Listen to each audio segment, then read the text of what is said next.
Mr. Stockman, how are you, sir? I'm fine, thanks, Tim. Excellent, excellent. So yeah, as I say, cheers for thank you for actually having the guts to stand up and actually explain some of your points. As we were sort of talking about just before this, I'm saying I want to effectively get the ball rolling on starting a dialogue, because I don't know if it's via social media or if it's just the current climate or whatever, but I'm seeing more and more seemingly polarized views coming on both sides, and I'm seeing absolutely no room in the middle for discussion, for dialogue.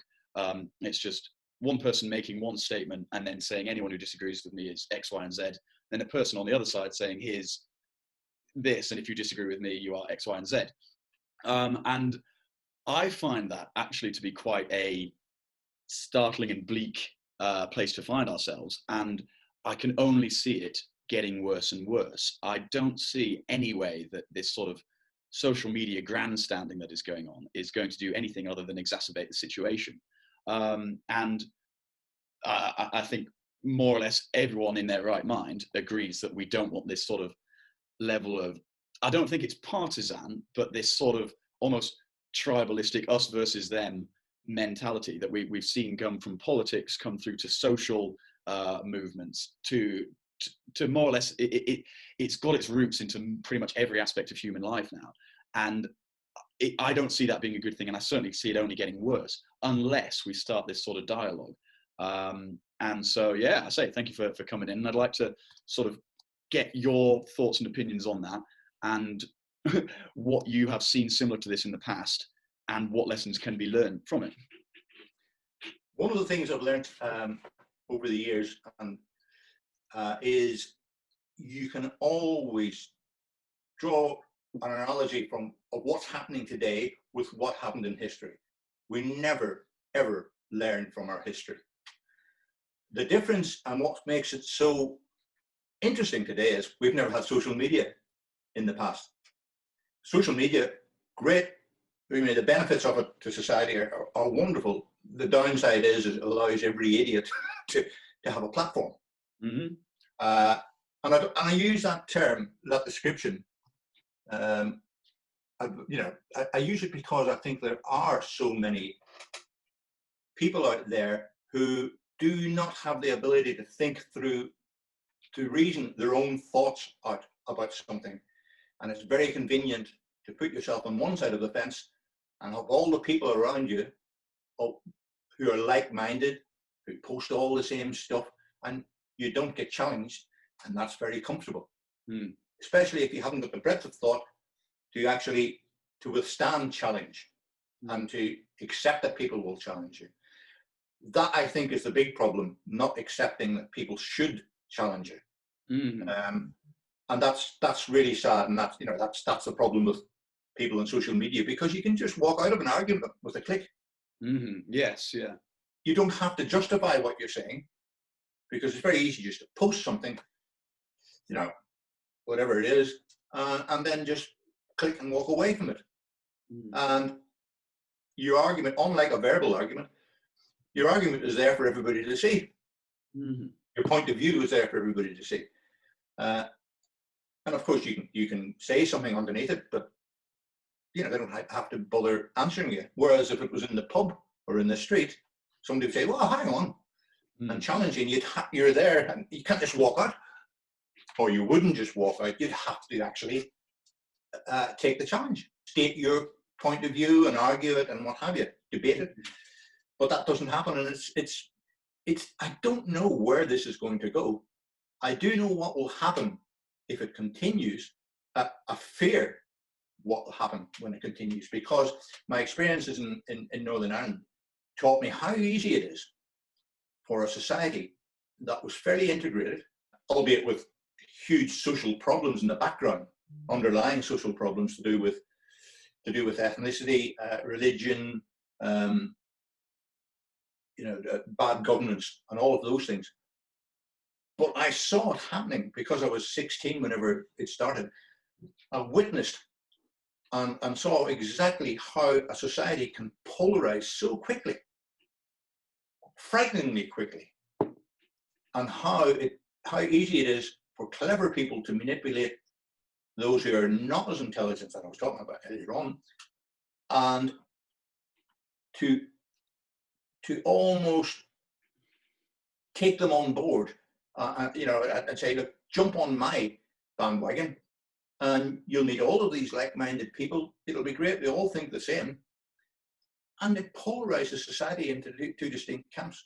And I can actually remember the moments, because I came from a mixed family, Protestant and Catholic. My father was Protestant, my mother was Catholic, Roman Catholic. She was Italian, so she was never sort of, you know, we weren't steeped in republicanism or nationalism or whatever. And we were. I was Mr. in the middle man. But within a year of the problems happening and the bombings starting to happen, the IRA, I can remember the evening I took the decision to get off the fence. I can remember thinking to myself, I've got to get on one side or the other here, because you can't stay on the fence. And looking back, that has happened in societies all over the world. Yugoslavia, Germany, you know, all the lessons are all there, but we keep repeating them. And it's very easy to go from that first step of disagreeing with somebody politically to the next thing you know, a year, 18 months later, people are battling out in the streets. And that frightens me, because I know how easy it is, and I know how people can manipulate it, and I know the power of words. Yeah, because what I think this is, I'm noticing it, and it's quite subtle, but I remember being taught in every history lesson I had that was about a conflict one or another, that there is always this aspect of dehumanization. Where Nazi Germany is the prime example, where it's basically we are the German people, we are the whatever, and sort of Jews, gypsies, disabled people they're subhuman, they're not human, and because of this dehumanization that goes on, it then becomes so much easier to do unspeakable acts that you would think of towards a human. But by dehumanizing, it becomes it becomes morally acceptable, morally justifiable for the individual. And we're sort of seeing that, I think, now. I mean, it's very easy to say the far right extremists are, of course, we know that they're dehumanizing because they don't view anyone who's not from England, who's not white, as less than human. That's a very easy one to sort of draw. We're also seeing this sort of other movement, which is, you know, here are the things that are being said. These are the sort of going along messages. For example, you know, all defund the police, every policeman is evil and racist. And to disagree with that means that you are subhuman, you're racist, you're bigoted, you're ignorant. And I'm now seeing this dehumanizing effect going on both sides. And that's where I'm starting to feel a bit anxious about this, because it's no longer, there's a small group of idiots who, you know, nobody really cares about anyway. It's now both sides of the argument are proactively undermining and dehumanizing each other. And as you've said, we see how that ends up. And we certainly don't want that to end up that way. And so I say, unless there is something resembling, not a middle ground, but a space for disagreements and these things to be debated and fought out, then we're going nowhere towards a solution. I mean, for example, if you're on one side and you've got your point of view, you know, I mean, this Black Lives Matter versus All Lives Matter argument is one that's so primary. It's so childish if you actually get past the first three words. But we're not getting past that. And you think, for example, if you just, you know, if you're coming from, someone says Black Lives Matter and I say All Lives Matter, and you say, no, all lives do not matter, you know, even though that's not the message you're trying to put across, you've got to see how it comes across. If you're just effectively saying to somebody who's very much on the fence, you're wrong, all lives don't matter, then it's just further polarizing again. So Sorry. I was just going to say, so, you know, there's zero effort being made at the minute to persuade and engage. It's very much, this is right, and if you disagree with me, you're wrong, and that's it. The sad thing as well is, I think this, you know, you see a couple of thousand people from, you know, from one side or the other, and I'll use the terms right and left just because it's for simplification. And you see people espousing extreme right views, and you think, well, they're only a small minority. Yes, they are. But the effect of social media is that then gives a platform for the people who don't go out in the street, but who hold those extreme right or extreme left views. Because in my teenage years, if you wanted to hear one side of the argument or another, you had to, happened all over the world, you had to turn up at demonstrations and hear people talking and hear their views and debate it with people and what have you. You don't have to do that nowadays, because you can just go onto Facebook or Instagram or whatever and hear it and join a group of like-minded people. You join a page that's, extreme right or extreme left or whatever reinforces your particular view, and immediately you've got a couple of 100,000 people who think the same as you and who reinforce the thoughts that you have. So they must be right, because all of these people think the same as me. And I can say whatever I want because I've got lots of support. I won't do it in the street, I won't do it down the pub, but I'll do it online, because if the argument gets too much and somebody challenges me, I can click a button and I'm out of the argument. And that is such a dangerous place to be, because you look at it now and you may well think that would never happen in Britain. And I thought that in Northern Ireland in 1968, but it did happen. Yeah. 2 years later, there were people lying dead in the streets. And I saw the transition from a fairly, although there were underlying social problems and underlying political problems and what have you, it was a fairly stable, normal society. And within 18 months, 2 years, it had changed to almost a civil war. We've seen it in former Yugoslavia. We've seen it all over the world. And it's very, very easy to instill a fear of the other in people. And that's what clever leaders have done over centuries. They're so human. They're different. They're different, and we don't like different. And it frightens me. Yeah. No, I as I mentioned, I'm 23, and this is my first real experience, and certainly my first awareness of there being mass unrest at home, close to me, that's not sort of in some far off country. This is sort of on the doorstep now, and I say it just seems to be on an inevitable slope. And the danger that I'm seeing is there is a great deal of unrest, but we've got one side that cannot be criticized. When the protests first started and then they turned to looting and violence, you were there was no immediate condemning of it. What there was everyone being very, let's pussyfoot around this because we don't want to come under fire ourselves.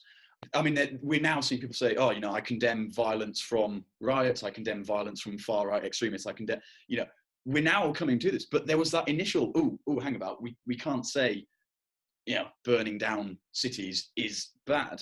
That is sort of where I'm seeing there's this tentativeness, which we should be able to immediately go, yes, this is a good cause, and there are bad apples in it, and so let's weed them out and let's get to the very core and the root of what this message is. Let's find out what the message is. Let's work out what we want to change as a result of this and how we go about doing it. But I'm seeing so much that it's just this big ambiguous term to criticize shows that you're intolerant or that you're ignorant or that anything like that.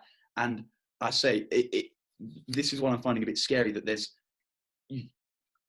that you're unable to question for fear of being labelled, that sort of thing. And this sort of, by making it very uncomfortable to actually have a disagreeing point, we wouldn't think twice about having differing views on on politics, on Brexit, on whether Trump's a good or bad person. But this is the first thing where it's like, oh no, just hedge your bets, just be careful. And I think that feels like a very dangerous precedent, that then what if that sort of bleeds its way into different things? You know, what if we can't criticize music? What if we can't criticize art? Yeah. You know, I mean, maybe it sounds a bit melodramatic at the minute, but I've never experienced there being such a phobia of conversation in my lived experience. Did you notice anything like that in Ireland as things began to pull apart? Was it you were unable to? You said you had to get off the fence. You had to pick a side. Yeah, and I'll give you an example. When the civil rights movement started, myself and my friends, who were a mixed bunch, Roman Catholic, Protestants, we all went on the first civil rights marches because we believed in the cause. We believed in one man, one vote. We believed that there should be more social housing. People should be. I mean, it was a dreadful situation, and we believed in all of that. Within maybe 3 months of the division starting, we were told, I remember turning up at a march, and we were told that we weren't welcome because you're from the other side.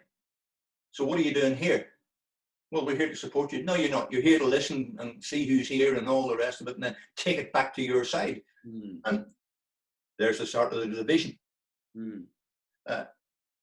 And that was, a lot of people, you would try and debate with them, but you couldn't, because their views were, their thinking was so concrete. They didn't want to be challenged. And this is exactly what's happening now on social media. They don't want to be challenged because it's quite safe to sit in your own side of the fence and only hear arguments in support of your views. Another problem, I think, is, and maybe this is a very sweeping generalization, but I think in your generation, younger generation, there's an unwillingness nowadays to actually challenge people. You know, I remember I was on a Facebook page, and it was full of idiots, you know, who just saw things in black and white, and I left it after a while. But during that time, I remember once I went in to watch the start of the Tour de Yorkshire, and I put on, you know, brilliant, it was really well organized, and some guy comes on, he said, yeah, it's okay for you, retired, you know, I have to work split shifts and work, and it was just a moan. And I said to him, well, then, you know, if you're a minimum wage and you have to work, get out in the fucking street and change things. Because I'm a great believer in our right to go out. And, you know, it's one thing going out and breaking a few shop windows, but that leads on then to worse. But I still believe that there's a generation growing up who, maybe because they have so much, a lot of them, are unwilling to rock the boat. My generation, when I was a teenager, we were out in protests about Biafra, about starvation in India, all of those things. Every Saturday, there was something going on.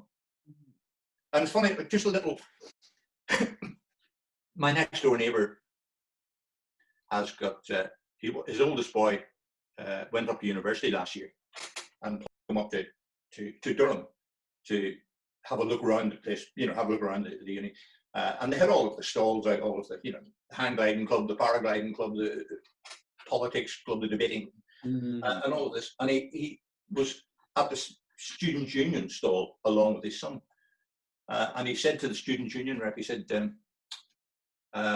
my day at university, he said, you know, we took a lot of views and you know, we had issues that we wanted to bring up at meetings and debate and what have you.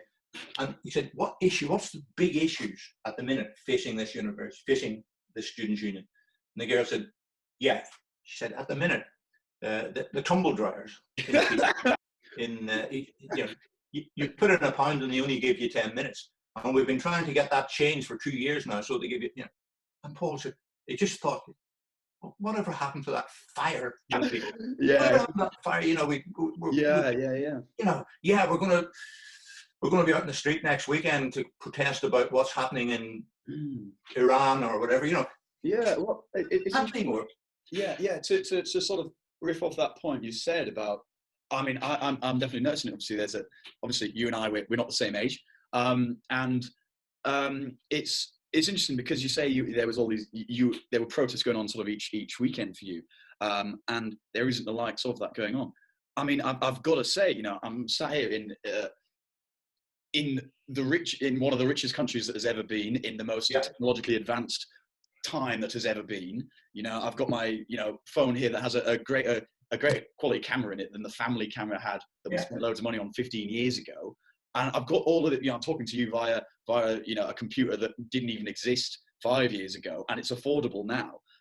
There is literally so much is so good for and that's for me sort of in my position. But even in the lowest ends, people are still employed in the lowest ends, things are still much better than they ever have been.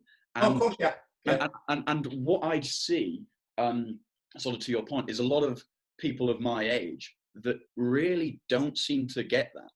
There's this sort of, and I appreciate that, you're young, you want to change the world. That is the point of youth, is that you've got the energy and you've got the drive to get out and make the difference that you crave in the world. And, I mean, I heard it used as a sort of an example, but, the sort of Woodstock and the hippie movement back in like the 60s, they were protesting, big social inequalities and injustices. There were big key issues that were being protested.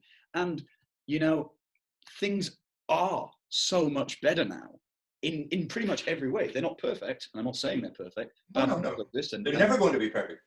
Exactly, they're never going to be perfect. Does that mean we should stop striving for it? No, but it's what I'm seeing is this sort of people, and pretty much anyone who is posting a tweet about injustices, they are already coming from a very privileged background, relatively, in comparison to the whole world.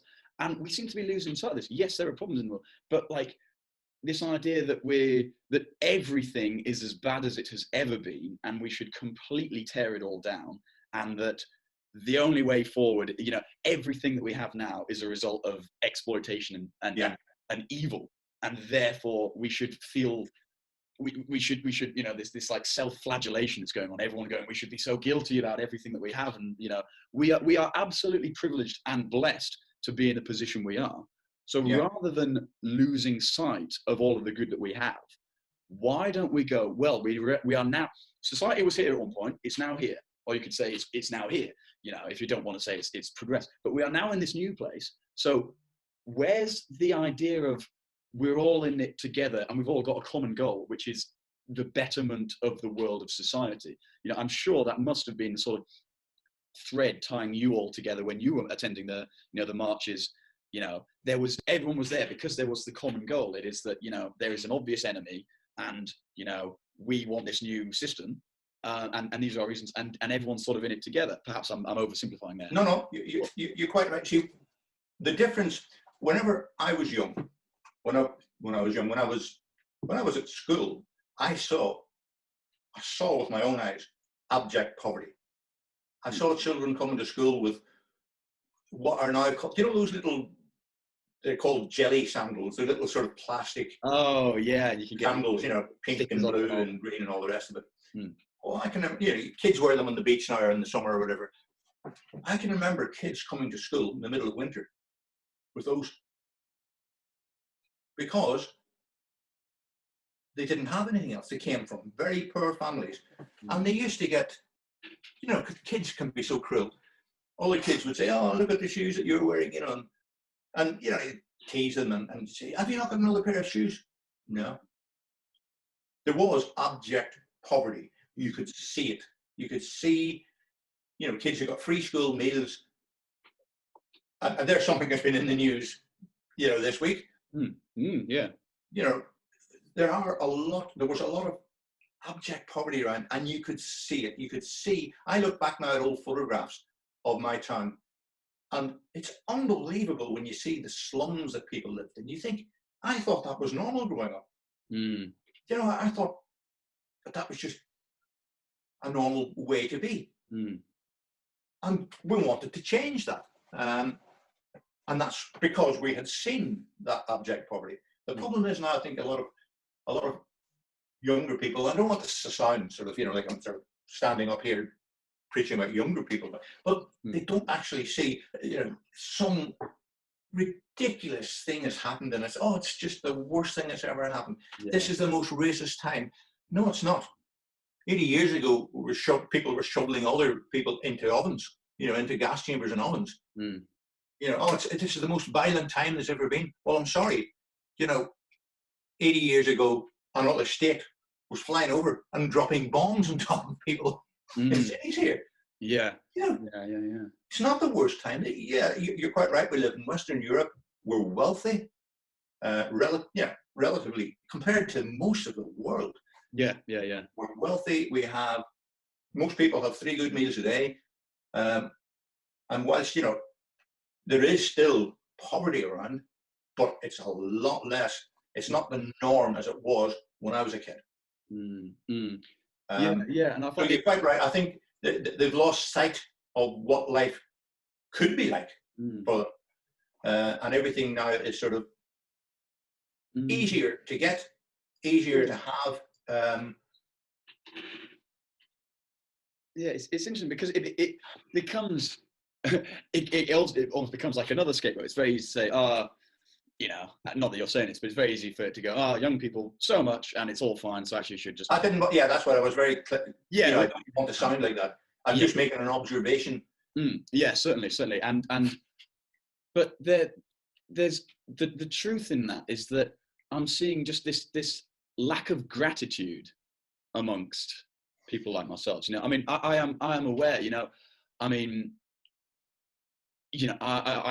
a fortunate financial scenario, and that financial scenario has, for me, dramatically changed over the last 10 years.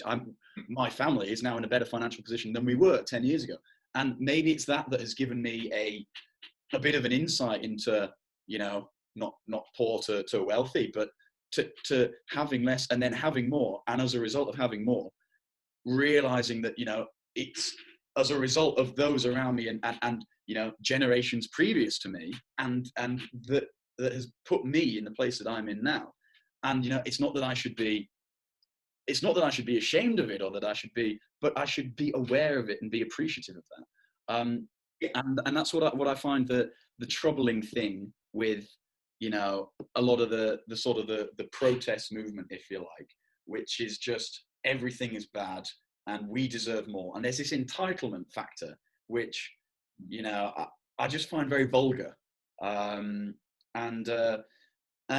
I'm I'm basically saying, so what's the solution to all of life's problems at the minute? Well, there's always been huge problems, and every generation has wrestled with their particular problems.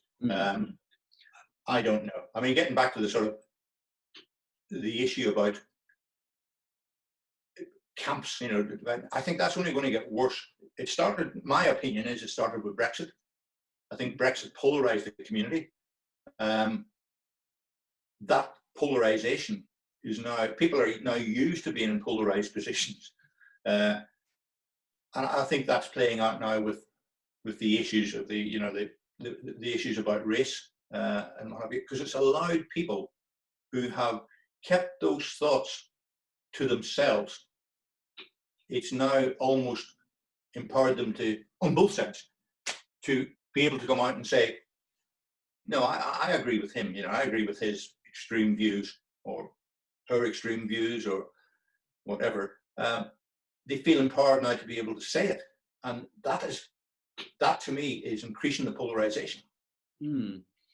Yeah, and I think because with hindsight, we can look back and say from the Brexit, regardless of how you or I voted within that, there at the time it was obvious that there was no communication again, wasn't it? It was very much there were two sides that were both completely detached from the real world. And Remain was saying it'll be World War III, and it's the apocalypse if Brexit happens, and Brexit was saying this will be the greatest thing to ever happen to the globe. But they weren't talking to each other. There was no debate. There was no civil discourse. It was just, again, platitudes being sort of espoused to nobody. And then as soon as it becomes, hey, well, actually, maybe I disagree with this part, but I agree with this from this side and this from this side. So where do we go from there? There was absolutely none of that. Yeah.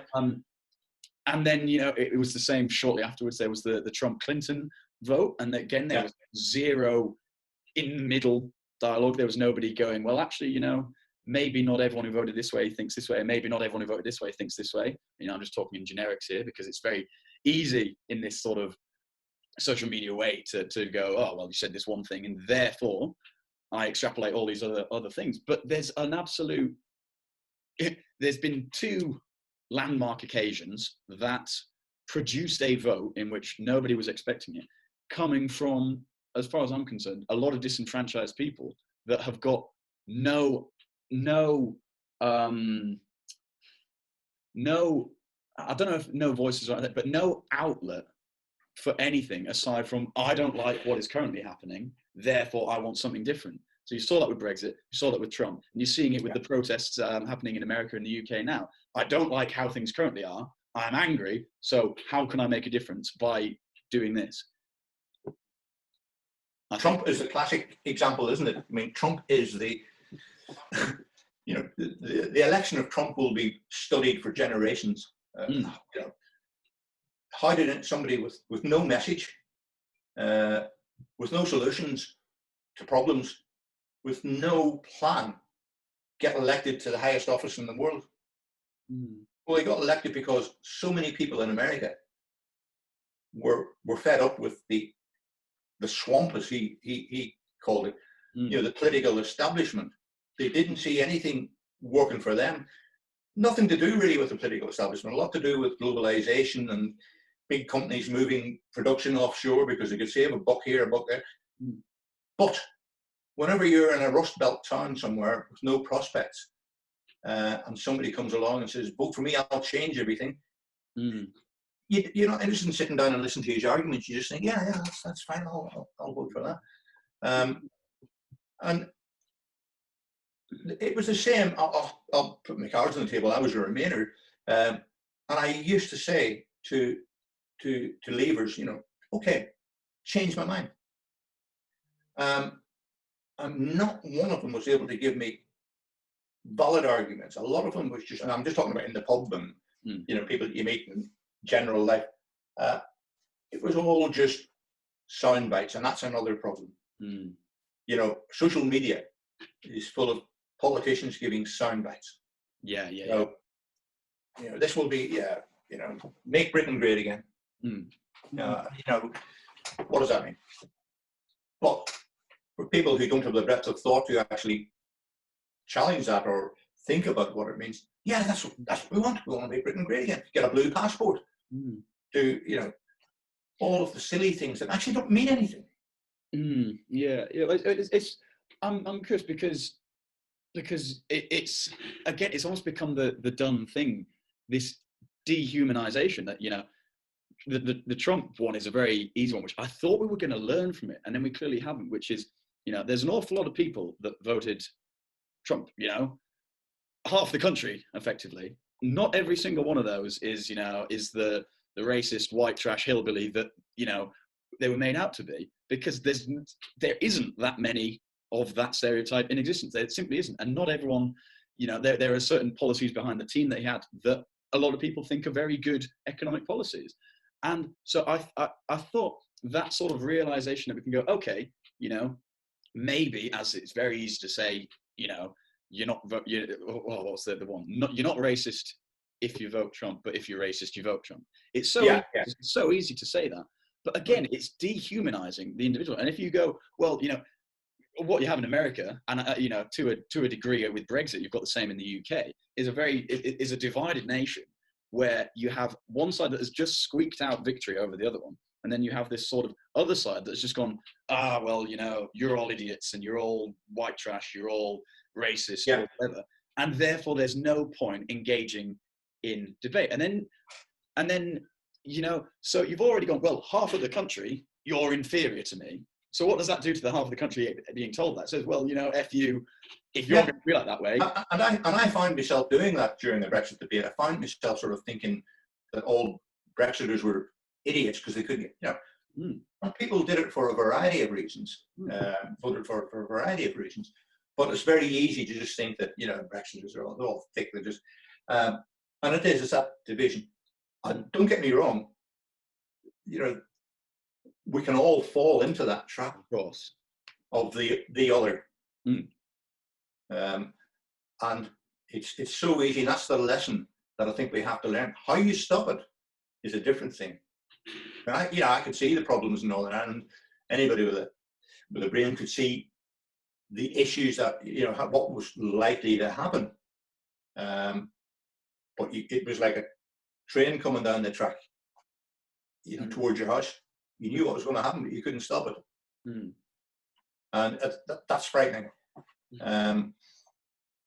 With the benefit of hindsight, could you see anything that perhaps would have either derailed that train or slowed it?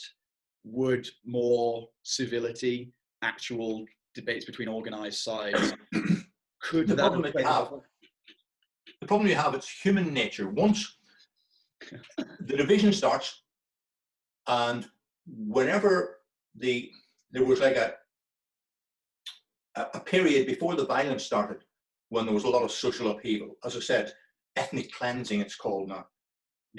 Whenever Protestants living in large Catholic areas were told that they really weren't welcome, and the opposite happened in Protestant areas. Catholic families were told they weren't welcome, and a lot of ethnic cleansing, as it's now called, was happening. People were told. I was told I was at the technical college in our town had two sides: a water side, river, city side. And the city side was the predominantly Roman Catholic, the water side predominantly Protestant. Mm. But I remember I was at technical college in the city side, and being told, all of us who were Protestants coming across to the technical college were told we weren't welcome. You shouldn't be coming across here because you're not welcome. Exactly the same as the civil rights. That was the start of the polarization. And whenever you're told you're not welcome, then you start to think, well, I'm welcome in my own group, so maybe it's just I'll stick with them. And the whole thing is exponential. It self-perpetuates. You divide into your groups, and then smart politicians can tell you that group, is getting more than we're getting. And the whole thing becomes worse. The divide becomes wider and wider until somebody on each side says, well, what we're going to do now is turn to violent means to equalize things or whatever. And you can see it happening. Can you stop it? No. Or else there wouldn't be any wars. It's a bleak outlook there. Yeah. Well, it's a bleak outlook because, why do people go to war? Very few wars are won outright. Very few wars are wars of attrition where eventually one side is defeated. Doesn't really happen. Happened in the Second World War. Total defeat for Germany. But that was because it was a policy of the Allies to totally defeat Nazism, get rid of it. But most people go to war, and civil wars and what have you, to get a place at the table after the war. And that's, so we were not allowed a place at the table before this war started, but we will certainly earn a place at the table whenever it's over. Now that is a very interesting point, actually, because again, I look at the protests in America that started off as it being the Black Lives Matter protests, and very quickly we saw were subverted by different groups. And you now have the autonomous state of Chaz set up in Seattle, if you've come across that. Yeah. And yeah, I mean, if you think of the protests in that case being like a war, suddenly a battle, how many groups were going into that going, so there's going to be some shifting of this here. Yeah, I want to get onto that map, and I think this is the crux of why it's become a controversial issue. I've seen people saying, all we're doing is saying racism is bad. Why is this a controversial issue? Well, it's not necessarily only that message that is being said within it. there is also the groups such as, I think Antifa is involved in there, that basically want no government rule. There are groups in there that say Republicans shouldn't exist. There are groups in there that say there should be no police force. There are all these different things. And, you know, whilst I can agree with one message, I don't necessarily agree with all of the messages being espoused in that. But if nobody is able to criticize any part of it, then we just allow this sort of steamroller to take place. And without actually screwing our heads on and pulling ourselves out of the emotion and going, okay, there's these protests going on. What else is going on here? Who else wants a seat at the table at the end of this? Well, every protest group that I can think of over the years has been, any major protest group has been hijacked in the end by people who jump on the bandwagon. The civil rights movement in Northern Ireland was hijacked by the IRA. They saw an opportunity to become the defenders of Catholic people. That's, you know, and that was allowed to happen by the very fact that the police at the time was overwhelmingly Protestant, and they were then seen as the enemy. So we'll protect you from the police. Yeah, okay, that's great. And the whole movement, the whole civil rights movement, was then hijacked by the IRA, who saw an opportunity, helped by the abysmal political decisions and military decisions taken at the time. I was in the Royal Ulster Constabulary in 1970. I know it's a long time ago. I went into it to change things. I was never I was never on one side or the other. But there was a big sort of drive to recruit people who were more middle of the road and they were trying to recruit more Roman Catholics to balance the situation. I joined. Within a very short time, within a couple of months of me joining, all hell broke loose in terms of really a civil war started. Right. And the problem is that looking back in it, there were so many politicians who used the situation to divide and rule. Every time something like that happens, people come out of the woodwork, and not only will people hijack movements, but politicians will jump on board as well and make the whole situation worse. I mean, some of the decisions that were taken, I'll give you a classic example, Bloody Sunday. Lots of Roman Catholic people the vast majority did not support the IRA. They didn't support the violent struggle, as it was called. They didn't support it at all until Bloody Sunday. They then saw British paratroopers shooting dead 13 unarmed people. Yes, there were in the background some gunmen who had shot her, but you know, the people who were killed were unarmed civilians. Your local population saw that happening, and then the politicians come out of the woodwork, or the political leaders come out of the woodwork and say, yeah, see, we told you, you know, they're only here to kill us, so we'll protect you, the IRA will protect you. And it became the biggest recruiting drive that the IRA had within the space of months, from having, you know, a couple of, maybe less than 100 active volunteers. There were hundreds driven into the IRA by the mishandling of Bloody Sunday. Yeah, that's interesting, because I could sort of, I can see the clever movement from the IRA there, which is, you know, you can say this message, which is, you know, the British troopers are only here to kill us and oppress us. And then you keep goading and making the situation more and more volatile until something happens, there's a pushback. And then you can use that pushback, those 13 innocent or 13 unarmed people killed, as the example. Look, we said they were only here to kill us, and look, they've gone and done it. You can see it happening in the States at the minute. I was going to say, and you can see the exact same. You can see. I am absolutely, as an ex-police officer and, you know, 30 years in the prison service over here, I can't believe what I am seeing the police in America doing.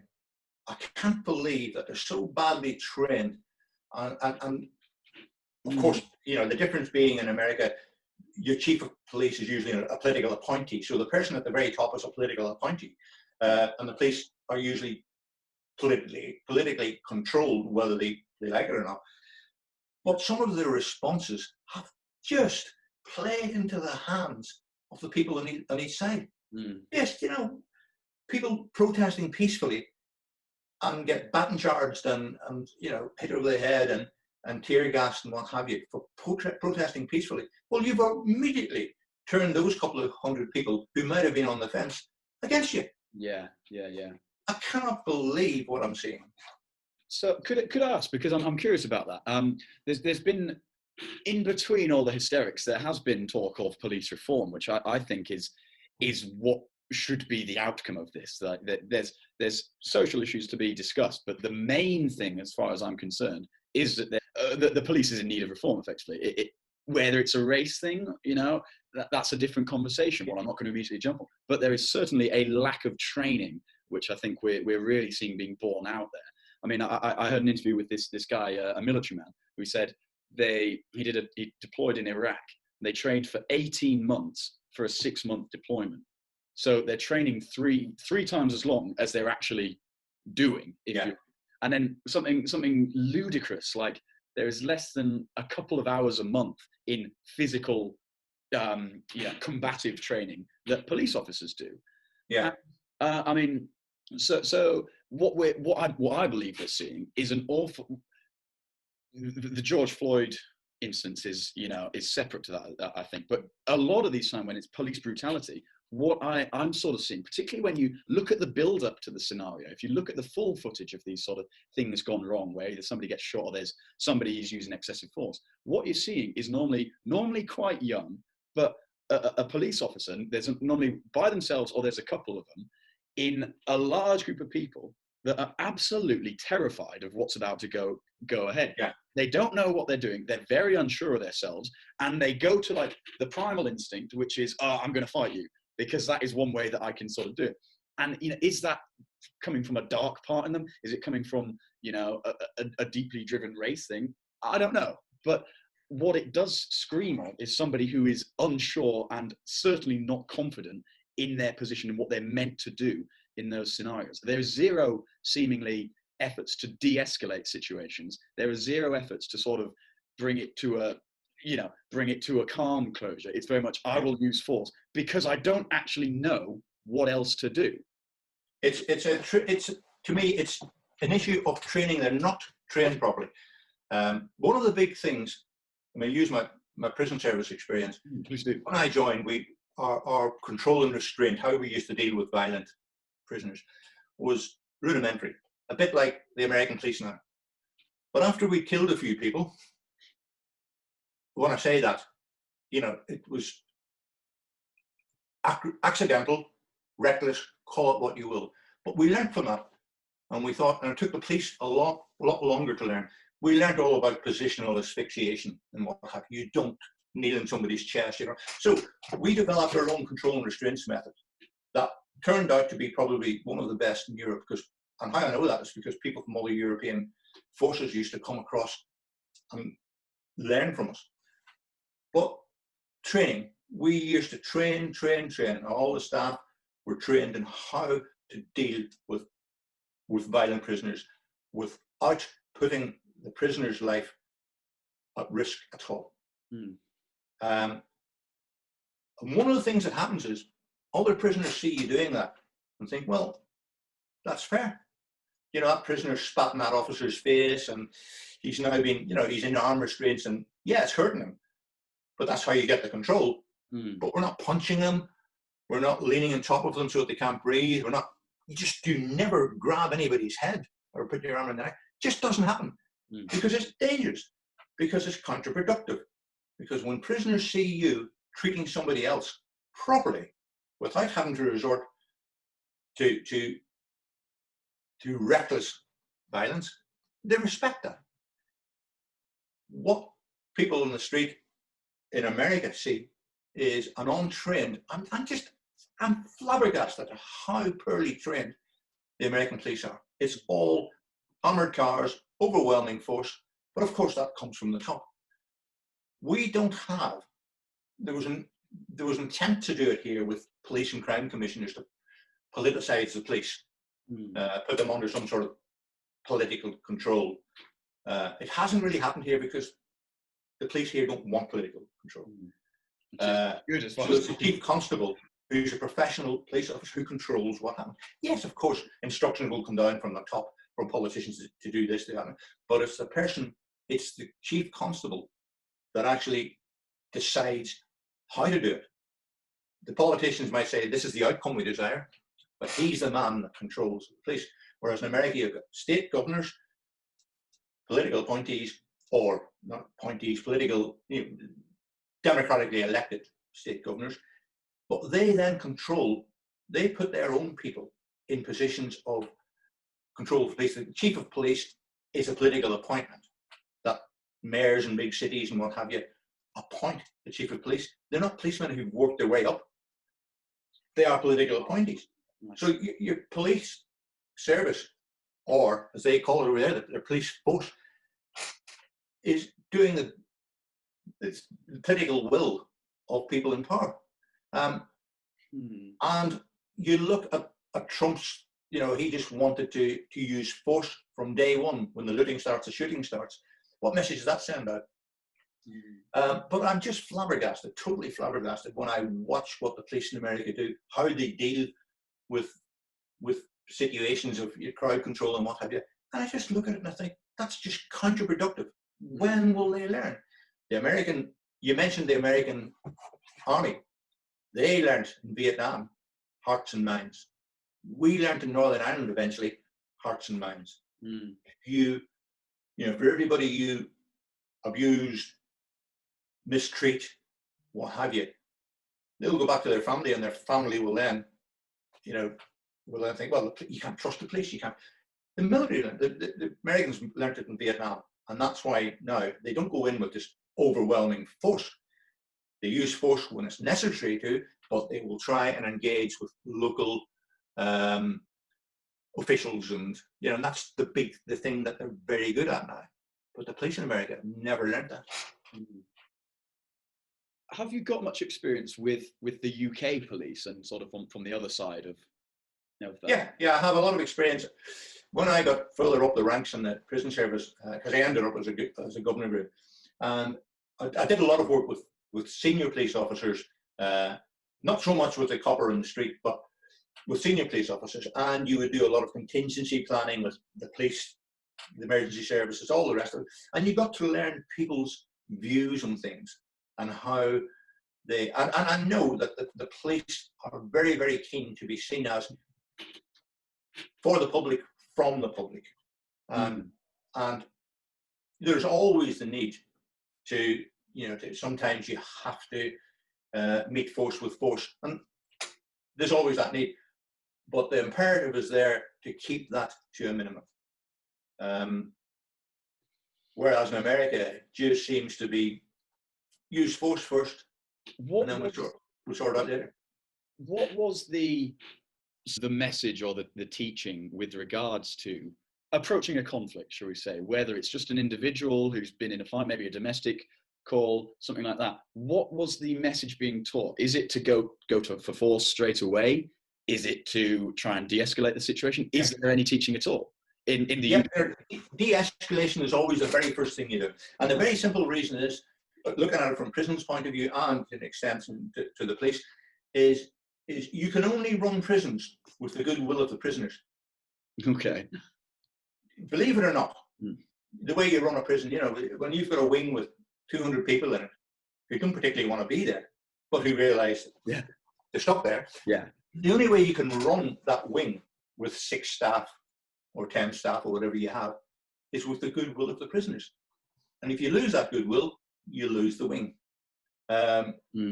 Simple as that. And staff get hurt and prisoners get hurt. So there's a lot of almost a democracy. You let the prisoners know, this is what we're going to do. This is what, we're going to be doing this. This is going to happen. What's your views on it? I will take a decision as the wing governor or whatever, but we'll engage with you in it, keep them informed, because you can't rule it by force. You can't run a prison by force alone. The police are exactly the same. They realise that unless the people that you're policing want you to police them and are happy for you to police them and agree with your policing methods, then you'll lose them. That's exactly what's happening in America. The American police, the way they deal with it, will please some people on the extremes of both sides. But the vast majority of people in America don't like what they're seeing on the television screen in the evening news. Mm. And the other problem that you have, of course, is the other policemen, the vast majority of policemen who do the job properly and who they get tarred with the same brush. Mm. I mean, there's nothing worse. I remember nothing worse than you'd see something happening in the prison service where there had been some sort of skullduggery going on in some segregation unit at a prison somewhere where it hadn't been oversight, it hadn't been managed properly or whatever. And you'd read it, the news would break, and you'd see it in the papers and everything. The shame that I used to feel, because I have to go down to the pub that night and answer questions about, other people's actions, yeah. Other people's actions. The ordinary police officer in America must be feeling that, man. And the interesting thing as well is that if you notice how many black police officers in America are engaged in doing exactly the same thing. You look at some of those batting charts, not all white officers. And that is where it suddenly becomes a very taboo, very touchy thing to talk about, but feeds much more into the idea that what we're dealing with is systematic incompetence within a police force rather than any more malicious force. And as I say, if what we're looking at is an issue where we need police reform because there's just too many helpless, untrained, I've got to clarify, not every single issue of police brutality is that. Some of it does come from just bad people. Nobody's denying that. But you've got to look at your recruitment procedures. We did. I can only speak from my experience in the prison service. When I joined, we used to have a lot of ex-military. A lot of them would retire from the army, join the prison service, and that's where we got the majority of our. We very quickly realised that although some of them were very, very good, made very good officers, a lot of them didn't because they couldn't think for themselves. They couldn't think on their feet. You told them what to do, and they could do it. But I always give an example, a little sort of silly thing. I remember once telling an officer to take 12 prisoners to the bathhouse for their bath. 20 minutes later, I said to somebody, "Where's so-and-so gone?" "Don't know, haven't seen him." Eventually, he came back about an hour later. And I said, "Where have you been?" He said, "Well, over the bathhouse." I said, "Well, why didn't you come back?" He said, "You didn't tell me to come back." Now, that's laughable. But that's what it was. So I feel very proud of helping the cultural change in the prison service. We changed the culture completely. Unfortunately, that's been destroyed with recent sort of political interference. But we gradually recruited less military and we ended up recruiting for a period people who had to get a degree to get into the prison service. That brought other problems as well, where because a lot of people may have letters after the name, but they haven't got an ounce of common sense. Yes. So we found a happy medium in the middle, but we got people who were willing to be trained, who we trained well, and we paid well. Unfortunately, what's happened since 2010 is the government, in their wisdom, decided to cut the pay scales for staff joining. Now you have, I had to go through a series of interviews and exams and what have you get in. Nowadays it's all done online. It can be your next door neighbor who does it for you, answers it for you. And the quality of the applicant we're getting has dropped dramatically. London is having major, major problems recruiting people because they're not paying them enough. And you're getting, it's the old saying, and it is true, you pay peanuts, you get monkeys. And that is happening again in the prison service, where you get, and it's exactly the same as American prison service, not well paid, wrong type of person joining for the wrong reason, difficult to train, and you can see that in the American police system. Whereas the British police system completely different. You get the odd hothead and bad officer, of course, as you do in any organisation ever. Some of the things, I had a debate with a guy I was playing golf with the other day, and he was talking about that latest shooting in America where the drunk guy grabbed the taser off the officer. Yeah. And he was saying, well, you know, he deserved it. Yeah. I said, look, come into Beverly on a Saturday night, whenever the pubs are getting out. And that goes on every Saturday night. That sort of behaviour. Yeah. We don't shoot people then, you know, every bloody market town in Britain because they're punching police officers and Yeah, I mean, what I saw in that is if you can see the full video where they go up and make the arrest and then the guy sucker punches them, is what you see is two police officers just completely overpowered by one drunken man. And you know, if they have any ounce of even martial arts training, they should be doing better than that. And then the guy goes for the gun, and I'm not saying the guy should have died. I'm not saying deadly force should have been used, but it should be clearly to that point because he should have clearly in the wrong. Yeah, he should have been easily subdued by the two. Did he have paid back with his life? No, of course not. It's not. Yeah, because he wasn't putting the life of the officers in danger.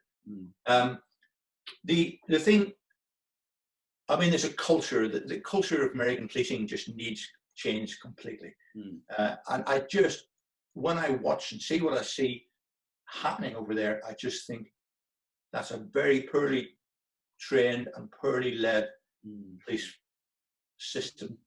Yeah, I mean, the thing I think that I'm struggling with is that I'm seeing a complete lack of empathy towards officers in these sorts of scenarios. And I don't mean we should, you know, empathy is in, people need to actually go, what's going through the officer's head at this given point?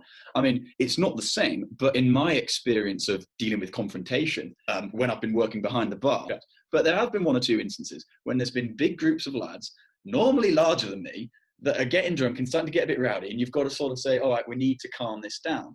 And the first instance I had, we had this new girl on the bar, it was her first shift, and I had to refuse service to one of the guys from the group.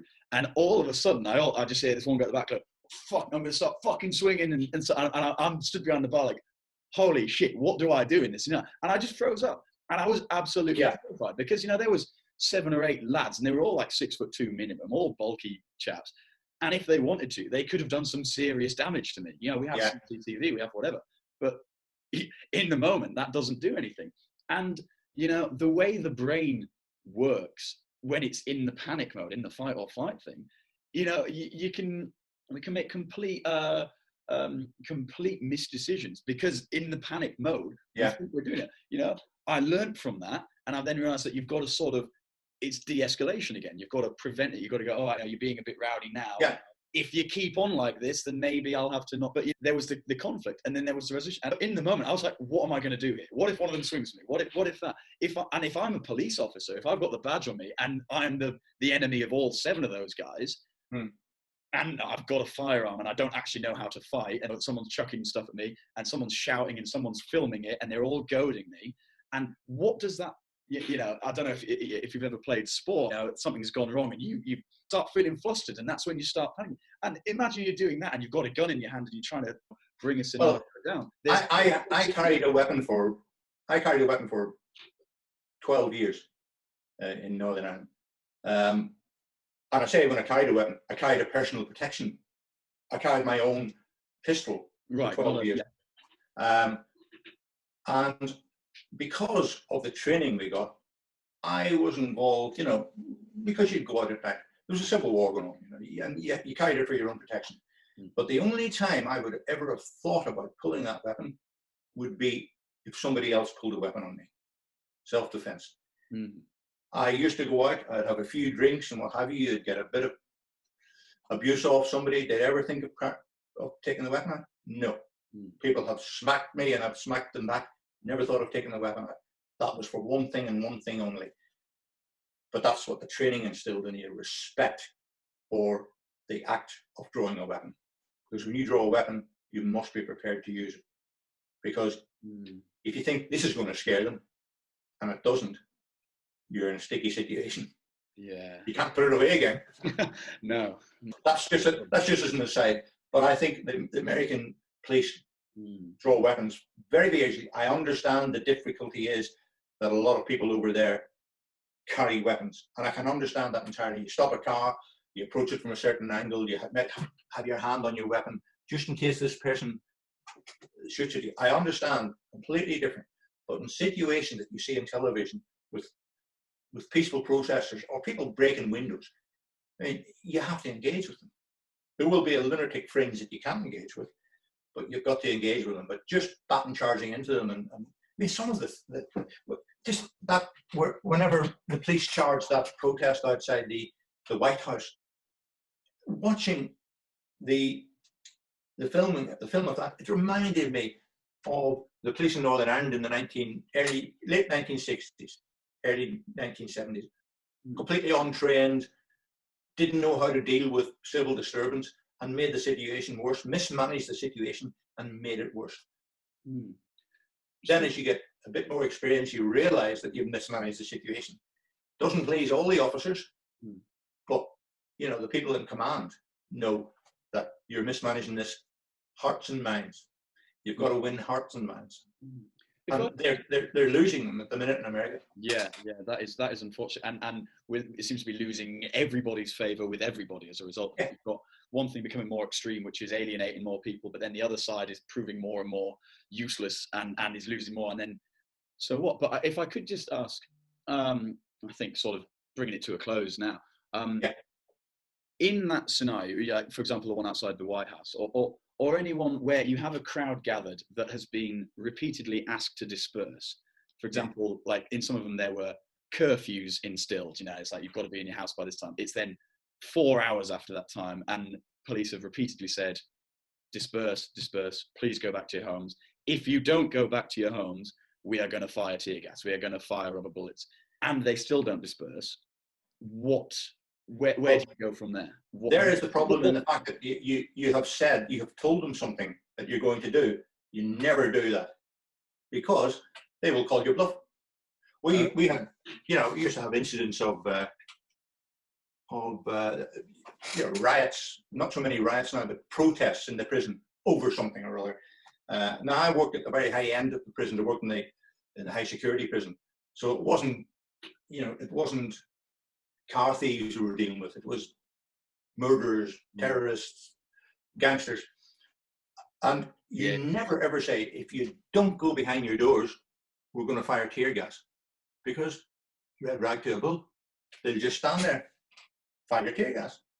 You've given them a challenge. Okay. And then you can't then say, okay, put the tear gas away, lads. You're hoised in your own petard. And the way that I learned, and we learned, was you have to talk to them. Right. Come and talk to us. Tell us why you're not going home, man. And if need be, wait. What does it matter if you have to wait? Okay, you know, your wage bill goes up. You have to stand there until it gets 2 o'clock in the morning and everybody decides, well, there's nothing happening here, we'll just go home. That's a successful outcome. But what you've done by setting a deadline and telling them what you're going to do if they don't, you've just shown a red rag to a bull. Issued a challenge, yeah. You've issued a challenge. They've taken the challenge up. You then have to go ahead and fire your tear gas. People get injured. Your officers get injured. And at the end of it, what have you got? You've got an angry crowd that are going to be out tomorrow night and the night after and the night after that. Wow. That's a really amazing insight. Thank you for sharing that. I've seen those videos where it's, you know, peaceful protesters fired upon, but you know, you're aware they've been told to get back. But that technique that you've just outlined there, I don't know if that has been employed in different places and you don't see the videos because they don't make it as interesting. Doesn't make it as interesting, yeah. The British police will do that a lot. You know, it's like, you'll see the British police will just stand and watch a protest. Not tell them that they've got to be off the streets by 7 o'clock. Curfew is just a ridiculous thing to do because then you have to impose it. The British police will tend to, if there's a peaceful demonstration, just stand off and wait because people will eventually get fed up sitting in the backside in a cold street and they'll decide, fancy a pint? Yeah, let's go. Hunger. I'm starving. Let's go. Yeah. They always go. Very true. And at the end of it, you know, the next day, I used to find prisoners saying, you dealt with that well last night. Yeah, you know, you dealt with it well. Respect. Nobody got hurt. Staff went home to their families. unhurt. Prisoners went behind their door unhurt. Okay, it might have taken 5 or 6 hours, but it's resolved. They're not going to be out the next night doing the same thing because, you get people who say, yeah, they'll do it all the time. No, they don't.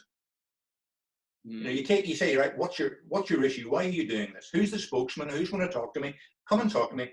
Why are you doing this? Is there anything I can do to resolve this? A lot of it's window dressing.